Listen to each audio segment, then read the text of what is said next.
kas sa ei lahku iial üheltki ürituselt ilma sadade piltide või videoteta? Samal ajal, kui teised unistasid loomaarst või juuksur olemisest, tahtsid sina saada sisuloojaks. Oled alati kursis kõikide kuumade trendidega.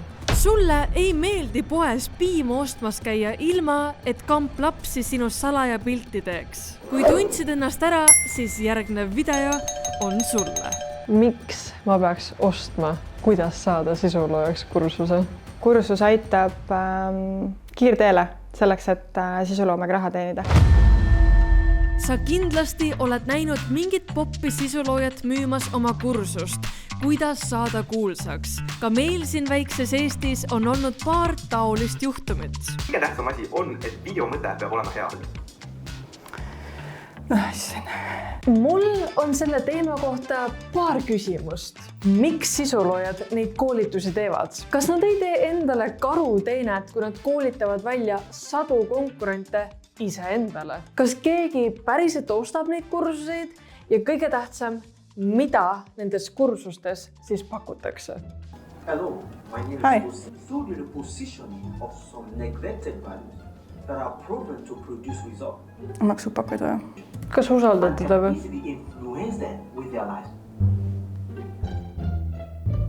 Esiteks, miks neid nii palju müüakse? Loomulikult raha. Kursuste müümine on nii kerge viis, kuidas teenida, eriti kui sa teed need mingis videovormis. Sa teed selle ühe korra ära ja see istub sul kuskil veebilehel ja kogub raha. Sellel lihtsal põhjusel teevad neid kursuseid ka mikroinfluencerid kõigest paari tuhande jälgijaga või lihtsalt mingid lambisest triiksärgis mehed, kes pole tegelt ise kunagi ühtegi TikToki teinudki. Sest sellel on lihtsalt nii palju potentsiaalset turgu. Isegi kui see info on tegelikult kõik guugeldades olemas, siis need kursused pakuvad sulle seda ühte salajast komponenti, mis on sinu eduretseptist puudu. Väidetavalt. Ja aga näisin on Priceless ka pandud. Priceless on see, et sa saad siis nendele Facebooki chatis kõik saate koos rääkida. Ja näen Priceless. Priceless. Kas see on mingi vandenõuteooria, mis me siin avastame või? Et nad on kõik tegelikult mingi ühe katusettevõtte all. Kõigil on ette söödetud mingid samasugused numbrid. Või nad kõik käisid samal koolitusel, mis koolitas koolitajaid välja. Aga mis on seal kursuses, mida ma ei leiaks lihtsalt guugeldades? Meie kogemus. Meie aastatepikkune kogemus töötades erinevate klientidega ja olles kaardistanud nende vajadusi, mida nad sisuloomes otsivad, lisaks aeg, mida sa säästad võrreldes guugeldades. Lola Social on sisuloome agentuur, mis pakub uutele influkatele 3 paketti. 100-eurone TikToki kiirkoolitus, 150 eurot maksev standard ja 400-eurine premium koolitus. Kõike saab tänapäeval juba peaaegu guugeldada, aga aeg on meie väärtuslikum vara ja me saame ka garanteerida, et meie kursus on nii väärtuslik, et sa saad tööd teha automaatselt peale seda. Kuidas saada kuulsaks? Kuidas saada rikkaks? Reaalsuses nad müüvad ju unistust. Tihtipeale on need kursused ainult täna soodushinnaga ja viimased vabad kohad on iga hetk täitumas. Nii et loll oleks see, kes ei ostaks seda kursust. Mis värk sellega on, et kõik on mingi value, aga sa saad ainult selle summa eest? Kus sa arvutad selle, et see on 1097 poundi nagu? Tõenäoliselt mingil konkurendil oli sama number. Eks iga teenusepakkuja hinnastab oma toote ja teenuse lähtuvalt enda sisendkuludest ja ajast, mida ta on pühendunud selle kursuse kokkupanemisele. Küll aga see näide, mis sa tõid, et kursus sisaldab teatud hulga väärtust ja maksab hetkel nii palju, et tegu on sellise pakkumisloogikaga, mida kursuste puhul väga palju kasutatakse ja seda on ka Eestis nüüd nii-öelda adopteeritud laiast maailmast. Teine on see, millega siis nii-öelda kursuse looja on päriselt nõus seda toodet või teenust müüma. Et sealt tuleb see vahe. Siin ta vähemalt ütleb mulle, mis ma nüüd saama hakkan, aga mis mulle siin ei meeldinud see, et tekstid tema õnnelikelt klientidelt, miks on need vastupidi? Nagu tema ütleb well done ja siis nagu klient oleks pidanud saatma selle screenshoti ja kõik on siuksed küsimärk. jah, see tundub natukene kahtlane, justkui oleks fabritseeritud. Justkui. selles suhtes on väga kerge uskuma jääda, et need inimesed teavad, millest nad räägivad.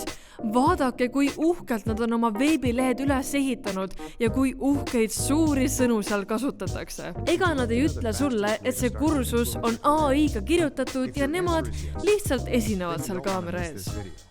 Oleme jõudnud siia. Vaata. Anita ja Merlin kõndisid, et Poneks saaks joosta. Okei. Poneks tuli ja tegi ära nende tegemata töö. Long story short inimestele, kes elavad kivi all. Ta pani selle tegelikult 50 € eest enda veebipoodi müüki. Ta sai nii palju heiti. Ja siis ta pani selle tasuta YouTube üles ja ma ei ole seda vaadanud veel. Märtsimisväärselt kasulik on osta uus seade just märtsikuus. Näiteks selle nutitelefoniga saad kaasa märtsimisväärse kingituse. Korraliku uus kasutatud tippsüleri saab märtsimisväärse erihinnaga ning paljud muud tooted on märtsimisväärse soodustusega. Telia. Kõige tähtsam asi on, et video mõte peab olema hea. Ja kui video mõte ei ole hea, siis sa ei saa ka seda vaatamisaega. Vaieldav. Selles suhtes ma võiks postitada oma mingi tossust, kus on varbas on auk ja seal on mingi Skrillex bängering on taga, see saab mingi 50 miljonit vaatamist nagu. Mida kauem ta vaatab sinu videot, seda rohkem ka TikToki algoritm näitab seda videot teistele võõrastele inimestele. Faktid? Ei, väga normaalselt juttu jääb. Muidugi natukene siin nuriseksin, et otseselt see, et kui kaua sinu videot vaadatakse, ei ole nii tähtis kui see, et sinu video vaadatakse lõpuni või see, et sinu videot korduv vaadatakse. Ma arvan, et selle Poneksi puhul on teema see, et ta on väga professionaalne selles, kuidas sellist alaealist publikut kaasa haarata. Ja siis, et postitamise kellaaega ei ole, mina vaidleks sellele vastu. Ma vaidlen ka. Kule, tasuta sai. Tasuta selge, I'll take it. Kas ma oleks 50 € maksnud selle eest? Ei. Siin oli ivasid.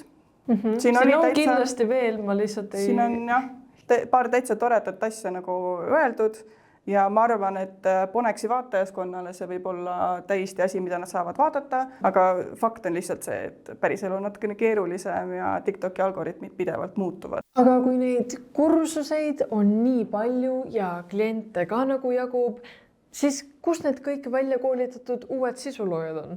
Kui ma olen ära ostnud selle kursuse, selle läbi teinud, kas mul on garanteeritud luksuslik sisulooja elu? Ei, kindlasti mitte. Kindlasti mitte. See... Mina oma koolitusega ei garanteeri mitte mingit üleöö kuulsust. Muidugi teades TikToki algoritmi, sul on võimalik, et mõni video jõuab väga kaugele 24 tunni jooksul, aga ma ütleks, et ka see ei garanteeri sulle kohe neid koostööid, seda sissetulekut ja kuulsust. Victoria Villig on sisu loonud üle 10 aasta. Hetkel elab ta Los Angeleses ja ka tema pakub koolitust, kuidas saada täiskohaga sisuloojaks. Kui sa tahad seda reaalselt karjäärina teha, siis ikkagi oleneb sellest, kui järjepidev sa oled ja kui teadlikult sa ka enda brändi üles ehitad. Et lihtsalt sellepärast, kui sul on 1-2 nii-öelda seda viraalset videot, siis see ei ole veel nagu see loto võitja. Põhimõtteliselt inimesel on vaja seda nagu tuld siin sees veel peale selle, et ta maksab selle 3 sotti on ju. Et sa ei saa lihtsalt maksta mingi kursuse eest ja siis oodata, et sulle nüüd kõik kukub sülle ja sa oled nüüd üleöö influencer. Ei, seda kindlasti mitte. Et kirg sisuloome vastu peab ikkagi enda seest tulema ja väga suurt rolli tegelikult kindlasti selles huvis selle koolituse vastu või selle teema vastu üldiselt mängib rolli ka see, et inimesed otsivad täna endale lisasissetulekut, mida on võimalik teha kodust ja mida on võimalik teha näiteks laste kõrvalt. See pakub seda vabadust ja tegelikult võimestab naisi tänases turuolukorras. Kas sul on vaja läbida mõni kursus enne siis, kui sa tunned, et sa tahad hakata sotsiaalmeediaga tegelema? Kindlasti see ei ole vajalik. Nagu mina, kes ma olen filminduses, mul filmikooli minek ei ole ka 100% vajalik. et ma arvan, see oleneb sellest, et millist põhja sa tahad. Muidugi kogemus on kõige olulisem ja lõpuks sa pead ise hakkama harjutama ja ajaga su oskused lähevad paremaks. Ja mina ise alustasin ka ilma igasuguste koolitusteta, et muidugi sul on võimalik seda edu saavutada ja hakata raha teenima ilma koolituseta, aga ma arvan, et see võib sulle anda väga head juhised, et kuidas seda edu kiiremini saavutada, kuidas juba natuke strateegilisemalt hakata mõtlema, et mis toimib, mis on üldse asjad, mida vaatajad jälgivad või on mingid pisikesed asjad, mille peale sa isegi ei tule. See võib sulle lihtsalt nii palju aega säästa. Minu parim soovitus inimestele oleks see, et võta nõu sellelt inimeselt, kes on selles positsioonis, kuhu sina tahad jõuda või kes on saavutanud selle edu, mida sina tahad või kes elab sellist elu, nagu sina tahad elada, sest siis sa tead päriselt, et ta on need sammud läbi teinud, ta on sinna ise jõudnud ja tal on see kogemus ja see tähendab, et tal on ka õppetunnid, nii et ta saab rääkida ka vigadest, mida ta on valesti teinud. See on ka üks osa minu koolitusel, et ma ei räägi, et see kõik oli läbi lillede ja see käis üle öö. Minu arvamus on see, et mitte ükski kursus ei aita sind sellega, kui sa ei ole lihtsalt nagu see inimene. Jah, et siin on väga palju aspekte, et mingil määral selline sotsmeediakanalite tunnetus peab ka olema, et sa pead olema ise aktiivne kasutaja. Mis mina soovitaksin on tegelikult lihtsalt see, et võta mingi teema, mille suhtes sa oled ülimalt passionate ja tee seda täpselt nii, nagu sa ise tunned, et see on õige või et sedasi selle tegemine pakub sulle rõõmu, sellepärast et kui sa oled ise mingi ülihappy ja ülihea meelega teed seda, siis seda on esiteks kõrvalt näha ja tunda. Inimesed lähevad palju kergemalt sellega kaasa ja see on ka pikas perspektiivis palju püsivam plaan, sellepärast et sul ei teki mingit sükest väsimust sellest või sul ei teki mingit trotsi või sükene, et miks mul ei saanud see video nii palju like või mis iganes, vaid kuna sa oledki nii õnnelik selle sisu üle, mida sa lood, sul võib-olla tekivad sinna kommentaariumisse näiteks mõned mingid korduvad kontod, kellega te saate siis seda arutada koos ja sa annad nii piisavalt positiivse emotsiooni, et kursus leiab sind ise. Mina lihtsalt ei ole üldse kursuste poolt. Punkt. Mõtle välja. Ei nagu päriselt, nagu figure it out. Mõtle, kui hea on pärast olla, kui sa oled kõik selgeks saanud.